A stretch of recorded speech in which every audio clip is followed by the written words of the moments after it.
ત્યાં સુધી તો તમારે કઈ કઈ કરવું પડશે.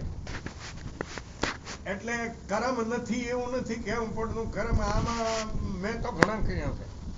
મારા દેવમાં પાપ કેળી નથી કર્યા. હું તો બરોબર જી.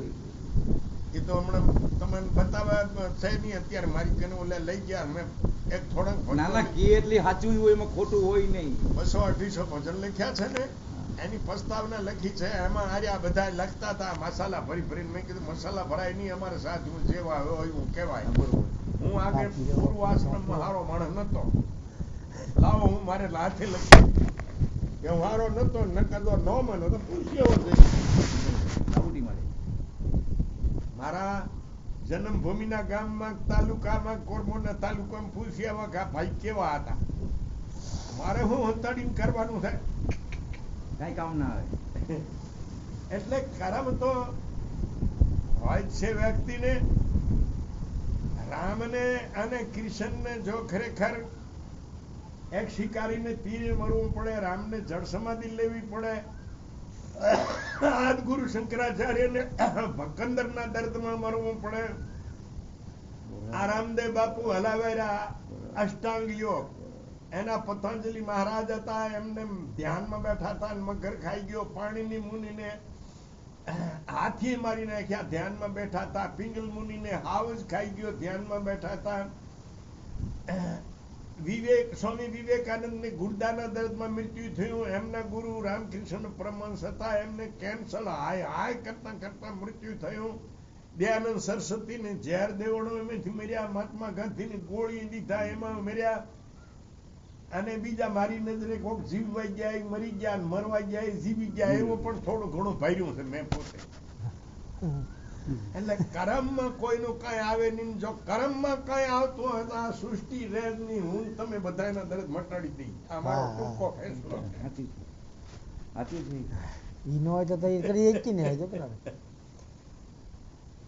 મારો ટૂંકો ફેસલો છે. જો કર્મ કોઈ નહીં, કર્મ નહીં મટે. હા, તમે માણસને સારા રસ્તે ચડાવી શકો, સારા વિચારો દઈ શકો, એને ભૂલેથી બારો કાઢી શકો. જે ભૂલથી દખાવે છે, આ બધા વેસનોના દુઃખ છે, એ તો ભૂલથી આવે છે. ભૂલ પાથરી એ કોઈ કર્મમાં લખેલા નથી. તો એનાથી બારા તમે કાઢી શકો છો. ચોરી આદિ, જુગાર આદિ, એનાથી તમે બારા કાઢી શકો છો. પણ કર્મ મટી નહીં. કર્મ મટે તો આ શાસ્ત્ર બધા ખોટા પડશે, વેદો ખોટા પડશે, સંતો બધા ખોટા પડશે. કર્મ તો વ્યક્તિને ભોગવવું જ પડશે. પાકું છે ને. મેં જ્યારે બચપણથી થયો ને મારા ઘરમાંથી મેં કપડું નથી પહેર્યું ને. જામનગરમાં 20 વર્ષ મેં ખૂન આપ્યું, લોહી, જામનગર અરવિંદ હોસ્પિટલમાં.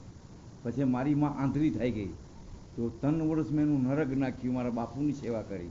પછી મેં કારખાના કરી, સમાજની બહુ સેવા કરી. એમ કરતાં કરતાં કરતાં બધું ખાનદાન મૂકી દીધું. 35 વર્ષ થયા. આ બધું જે દેખું છું એ જ કંઈ ફરક દેખાતો નથી. તો મને એમ લાગે કે આપણે જ ભગવાન છે. જે કરીએ છીએ આપણે જ કરીએ છીએ ને ખુદ આપણે જ ભગવાન છે. કોણ છે? આ દેહમાં બેઠો આપણે જ ભગવાન છે. અંદર બેઠો એ આપણો એ જ સતગુરુ દેવ છે. તો ગુના કોઈ વસ્તુના કરાય નહીં. ગુના રાખ. ગુરુ એમ કે છે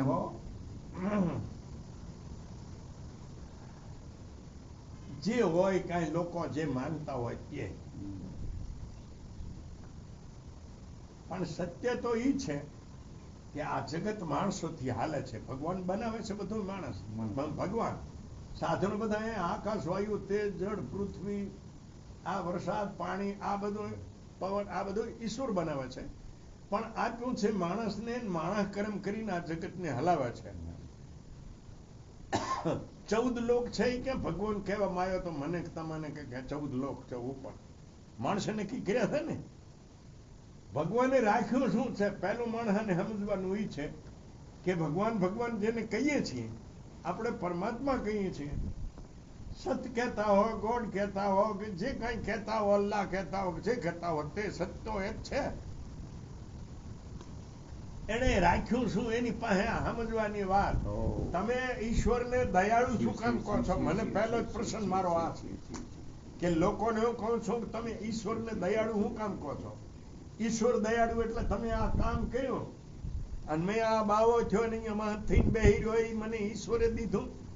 એને હું નથી માનતો, એ તમારું કર્મ છે. કર્મ કર્યું છે મા બાપ એમનું નથી મળતું. નથી મળતું. ના કે હું મળવું જોઈએ કર્મ માં તો બેઠા બેઠા હે કાંઈક મહેનત કરી એટલે ઈ નહીં. ઈશ્વરે માત્ર એટલું જ રાખ્યું છે કે એક ફળ આપણને જે મળવાનું હોય, આ મને થવાનું હતું એનું હું રોકી ન શકું, બીજો કોઈ રોકી ન શકે, ઈ એક ભગવાનના હાથમાં છે. ભાવિ ભગવાનના હાથમાં છે. ભગવાન ભાવિ કોઈના હાથમાં દેતા નથી. બાકીનું બધું માણસ કરી શકે છે. એટલે ભગવાને કઈ રાખ્યું નથી.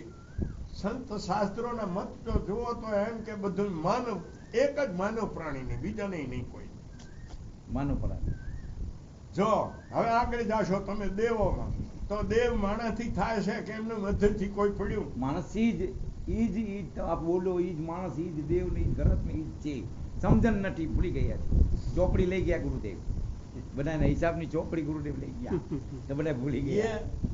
માણસ થી મોટું આ જગતમાં એક પરમાત્મા, બસ. શિવ શિવ શિવ શિવ શિવ ગૌરવ, શિવ ગૌરવ, અલગ ઓર બીજા ગપ્પા બધા. શિવ ગૌરવ, શિવ ગૌરવ, શિવ ગૌરવ, શિવ ગૌરવ. માણસ થી મોટા એક પરમાત્મા.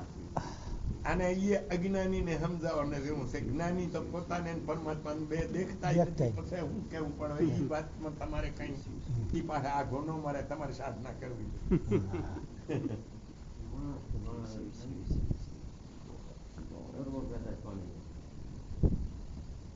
માણસ થી મોટું આ જગતમાં કોઈ નથી. અને હવે તો હું થોડુંક મેં દેવનું ખંડન કર્યું છે ને એટલે તમને બધા થોડો ઘંટો થઈ ગયો છે. આ અમેરિકામાં ફોરમમાં કોઈ દેવ નથી, એનું કોણ હલાવે? આ દુનિયા બધા છે દેવો ના માનતા, એનું કોણ હલાવે? એટલે ઈ માનકીયા શું થઈ એ લોકોની કે આપણે જન્મ દઈએ છે ને કર્મ કરીને મા બાપ, ત્યારે 32 હોય નહીં તો બહાર આવીને આપણે મા બાપ આગળ રધન કરીએ. ઓહ આટલું બધું નહીં કાંઈ ચકું દાંત નથી. તો 32 આવે ને 32 દેવ છે, પાછળથી આ બધું ભસ્મ કરી નાખે. પછી મા બાપ આપણને શીખાડે. દેવી આ જેટલી દેવી છે, આ જીભ છે, બધું બોલે કરોડ દેવ બોલે, જો માંગો દેવડાવે. આ 32 દેવ આ છે. બાકી જી માન્ય ને માવતર. તમે જીવતા માણસને દેવ કહો તો મારો કોઈ વિરુદ્ધ નથી. જીવતા માણસ દેવ. બાકી મરી જાય ત્યાં તમે દેવ કહો તો મારો ઠેઠ વિરોધ છે. ના ઈ નહીં. મરી ગયા પછી તમે આ દેહ બનાવ્યો છે, આ દેહ બનાવ્યો ને અહીં લટકે છે તો પ્રેક્ટિકલ કરી લે તો એની મૂર્તિ મંદિરમાંથી ઉપાડીને લઈ જાય તો બોલે તો હું બાવો નહીં, પણ બીજું તો હું પ્રેક્ટિકલ કરી દો તો. ના એ કામની નથી. પછી આ દેહ છે, પછી અંદર કલેજી છે ને એ લાલ કાપડ છે, નંદરો પીતો આવે ને, પીતો શિવલિંગ છે. પછી અંદર રીવર કે તન પત્તા આવે છે, બીલી પતરી છે. પછી અંદર બુક્કો આવે, બુક્કો એ કમળનું ફૂલ છે. પછી એક તલ્લી આવે છે, પિતૃનું પાન છે, અહીંયા લટકે છે. ને જનોય ખાલી 2.5 વામની છે, અંદર 2 જ હોલ છે. જલમ કુંડલી ઓજળી કહેવાય. આ શિવલોટી છે, એ બાજુ ફરે એ બાજુ જાય. માને દૂધ ઠને આવે, આપણે ઊભી નથી આવે. આ બોટી છે ને અંદર, એ દોરો છે, 24 કલાક દૂધના ટીપા રિંગ ઉપર પડે છે. હવાનું પાણી થાય ને અંદર ઉતરે અમૃત ટપાક ટપાક. બધું આ દેહમાં જ છે, જેટલું બન્યું દેહમાં જ છે, બહાર કાંઈ નથી. પછી આની જળ શિવલિંગમાં જાય. 50 કિલોમીટર આવવા છે ને શિવલિંગ જાગૃત કરે કે કંઈક છે. તો આની જીભ બુકો કહેવાય ને ડીશ, એ જળમાં જ આવે, લાઈટ બેટરી ચાર્જિંગ કરાવે. વાંધો ન હોય તો પ્રશ્ન પૂછવું તો અમને કાંઈ નથી આવડતા. તકલીફ થાય તો તકલીફ કાંઈ નહીં, બધા મોજમાં જ રહેવાનું, મોજમાં જ. આ છે ને ભૂલેલા હોય ને ચડાવવાના રોડ ઉપર. શિવનું લિંગ આર્યા પૂછે છે તો એ લિંગ એટલે શું એમ? એ આ બધું ખુલ્લું કરવું પડે, કારણ કે અમે શરમ આવે. હું કે ના શરમ આવે એવી વાત જ નથી, અહીંયા જાતા જ નહીં. બરોબર છે. હું કે શરમ આવે એવી કોઈ વાત જ નથી. રિંગ એટલે રિંગ. એ તમારું બધું ઊભું કરેલું છે જે શરમ આવે. બાપુ કે હા. બાપુ કે જો આગળ રિંગ એટલે એટલે ઉભા રહો, શરમ શેમાં અને ઉભા રહો, શરમ શેની? આ એક અજ્ઞાની માણસોને સમજાવવાનું. સમજાવવાનું. હું એક આપણે એને સંકેત કહીએ છીએ, ઈશારો કહીએ છીએ. શિવલિંગ તો તો ઉત્પાદન છે. તમે આખી શિવ પુરાણ આખીથી વાંચીને કઈ ખ્યાલ આવી જાય. કારણ કે શિવ કોઈ શિવ શેને કહે છે? જે આખા વિશ્વ તો શું પણ એનો કોઈ માપદંડે નથી. એક વિશ્વ તો શું પણ આવા અનેક વિશ્વોમાં જે અણુ અણુમાં જે વ્યાપક છે જેમ દૂધમાં ઘી વ્યાપક છે, તલમાં તેલ વ્યાપક છે, શેરડીમાં જેમ રસ વ્યાપક છે, એમ જે વ્યાપક તત્વ જે છે, જે ચેતના, જે પ્રકાશ, જે જ્યોતિ, આવા નામ દે છે બધા હરિગુરુ સંતો, એને શિવ કહે છે. હવે એ નિર્ગુણ છે તો કાંઈ સામાન્ય માણસને ખબર ન પડે, કારણ કે એ તો ગુણથી પડે છે, ગુણોથી ગુણાતીત છે, તો સાધારણ માણસને ખબર ન પડે. એટલે એનો એક લિંગ બનાવ્યું. શું કામ? ઈશારો કરવા માટે લિંગ બનાવ્યું. એટલે ગોળ ગોળ, એ કોઈ મૂર્તિ નહીં, ગોળ ગોળ. એટલે એનો અર્થ એવો છે કે ભાઈ આ તેજનો ગોળો છે, ચેતનાનો, બીમનો, જ્યોતિનો ગોળો છે. આ કોઈ મૂર્તિ નથી, આનો કોઈ આકાર નથી. પછી એને શિવાલયમાં બેહાર્યું, પણ શેમાં? થાળામાં. થાળું હું? થાળું એટલે આ વિશ્વની માયા. વિશ્વની માયા. કોઈ શિવ પાર્વતી નો અંગ નહીં, ગુપ્ત. હા, ધ્યાન રાખના. ગોરાઈને કે છેતરાઈ જાય છો, આંધળા થઈ જાય છો, એવી વાત નથી. અમારા ત્રિકાળદર્શી ઋષિ મુનિઓ આવા ન હતા કે આવી લોકોને આમ મસકરીને વાત કરતા શરમ આવે એવી કોઈ વાત નથી. માયા જળ છે. આ જેટલું દેખાય, સંભળાય, વિચારાય, બુદ્ધિથી નક્કી થાય એટલું બધું જળ છે. ઈ આ ચેતનાને આશરે બધું હાલે છે. તો થાળામાં લિંગ એટલે એ માયાનો અધિષ્ઠાતા દેવ છે. શિવ એટલે ચેતના, અને તે માયાનો દેવ છે. આખું વિશ્વ જળ છે. આ એની સત્તાથી બધું હાલે છે. થાળવું એટલે વિશ્વની માયા, કોઈ અંગ નહીં, એક કોઈ પાર્વતી નું અંગ નહીં. સમજવાની કોશિશ કરજો. અને લિંગ એટલે કોઈ ખરેખર શિવજીના શરીરનું અંગ નહીં.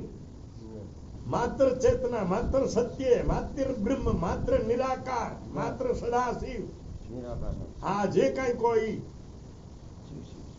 હવે આને જો શરૂઆતમાં તો બરધત રાખ્યો, કોઠ્યો. શું કામ? કે ભાઈ મારા સુધી પહોંચવું હોય તો ધર્મને ધારણ કરીશું. બરાબર? કે ધર્મ ધારણ કરી પછી તારી ઇન્દ્રિયોને કબજે રાખ્યો, કચપ રાખ્યો. બરાબર? પછી જો આ બધું નક્કી કે ધર્મને ધારણ કરીને ઇન્દ્રિયોને કબજે કરીને આય તો તું મારા સુધી પહોંચી હજ, તો પછી પાર્વતી ભાહે ઊભી છે, સમજ્યા? કમંડળ લઈને સેવા માટે. માયા. હા, આ છે શિવલિંગ નો થાળાનો અર્થ. એને કોઈ વિદ્વાન એનો જો જવાબ માંગે તો આમ હાથ જોડું છું, કારણ કે અભિમાન નથી, પણ સંતોનો બોધ અને મારો અનુભવ. હા,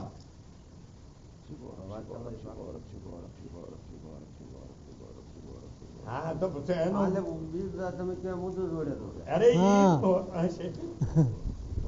ઈ બધું ઈ જ છે. તમે ગીતામાં જાઓ તો કે માએ હું છું, બાપે હું છું, નહીં સાંભળ્યું. ગીતાની સાંભળતા નહીં આપણે. સત્ય એક જ છે દરેક, એના દ્વારા જ બધું થાય છે. સત્ય દ્વારા. આ પ્રકૃતિથી કઈ ને થઈ રહેજો. ચેતના સત્તા ના આપે, શિવ સત્તા ના આપે, પ્રકૃતિથી કઈ ન થાય.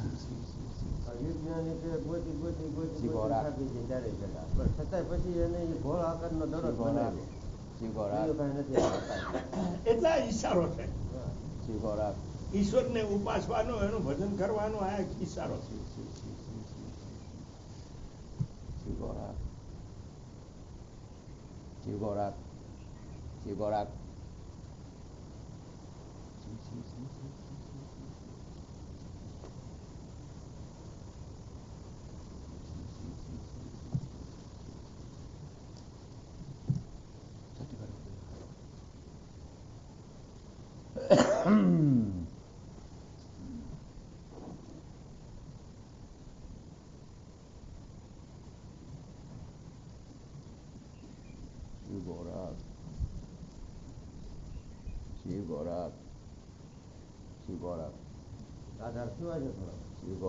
થોડોક ફેર પડ્યો હોય. હા, થોડોક ફરક છે. એ તો હું કહું છું ને, મેં પહેલા ફરક રહે આપણને. આધાર લે.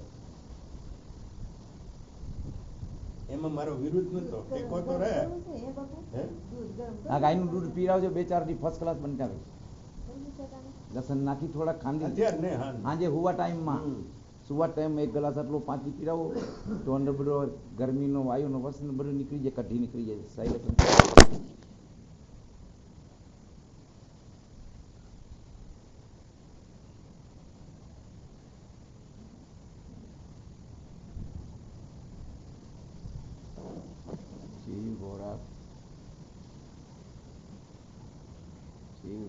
આપ નાચી આ બે બોરડી છો આપ અને કાકેરીમાં થતી હે. શિવ ગોરાક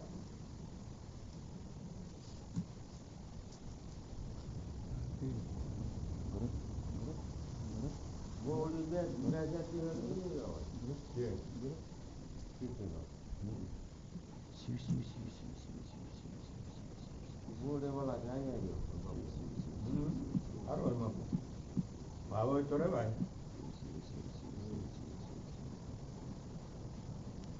કાયમ નથી ને અખાડે ભાગવું પડે, જગન્નાથના ફોન આવે, થોડાક હાથી ભૂખા રહી જાવે તો એને કોઈ મહેનત કરવા વાળા ના હોય તો એમાં પણ જીવ છે, ગણપતિ છે.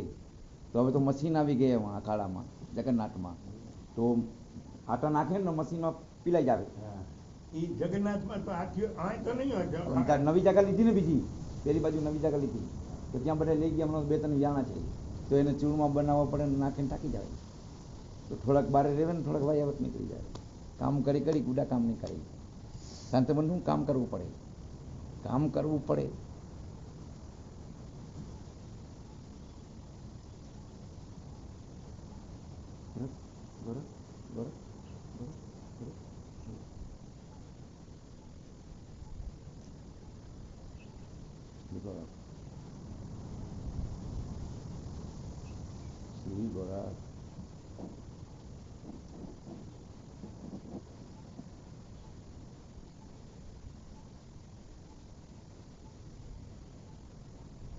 ગોળી હારું. બધે સારું 2 પગની જગ્યા આપી છે ગુરુદેવે, હાથી ના કરતા સાધના જેટલી કાંઈ નથી. હાથી પાસે તો ભાઈ તારા ખોટ બને જીતી ના જવાય. શિવ ગોરખ, શિવ ગોરખ, શિવ ગોરખ, શિવ ગોરખ, શિવ ગોરખ.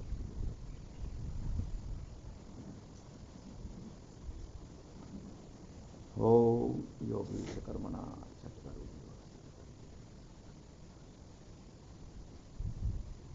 ફકીરી છે એ ફકીરી છે એનો કોઈ માપદંડ નથી સમજ્યા. નહીં એનો વાંક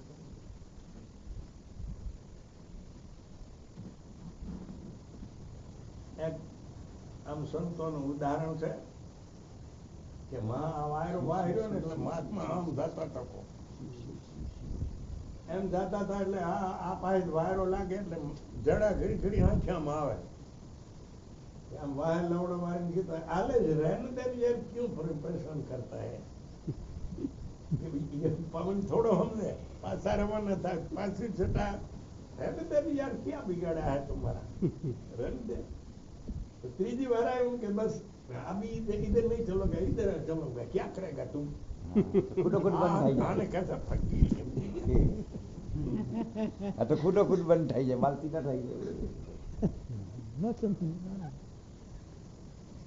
अभी क्या करेगा तुम એને હારવું પડે કે બાલ તો મારે પાછળ રહેવું પડશે.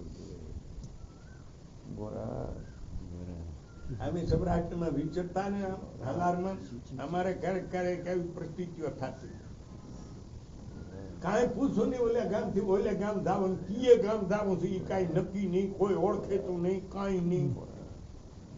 એ ફરવાનું બધા ગામમાં મધ્ય રસ્તો દેખી ત્યાં હાલ નીકળી એ યાદે ન રે ગામ કયું હતું ને કયું આવ્યું હતું ને કીએ ગામે ધાવું છે આમ ધાવું એમ કહો. ઘણી વાર તો લોકો છે ને એને વેમ પડે મારા જવાબમાં કોઈ સંતોષ હોય નહીં એવો જ જવાબ હોય મારો એટલે ઘણી વખત લોકો અપમાન મારું કરતા કે આ કોક ઠગી ચોર લૂંટારો છે. જવાબ હોય નહીં મારી કને સારો કે વાહેલું ગામ મૂકી દીધું એનું નામ શું છે એ ખબર ન હોય, સામે ગામ ધાવું હોય એની ખબર ન હોય. વેરાગ તો છે ને મારે પડ્યું હોય એને ખબર હોય વેરાગ શું છે. એ વાતે કોઈને માણસ ન કહો ને મેં એના મગજમાં નહીં બે કે આવું થતું છે. હા થાય.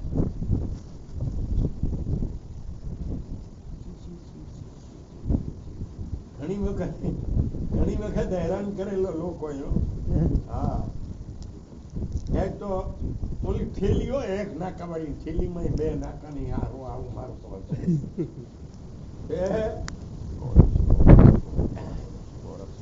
ખાંડ ને ભૂકી રાખું, થોડા દાળ ભાત રાખો તો એવું થાય એટલે પકાવી લેવાની ખીચડી. ત્યાં ભાઈ કારો કરવાઈ ગયા આમ રોડ માં વાડી હતી મેં કીધું ઓલો કાન ખેણીએ ખોડતો જ રહો કોશ લઈ ખેડૂત.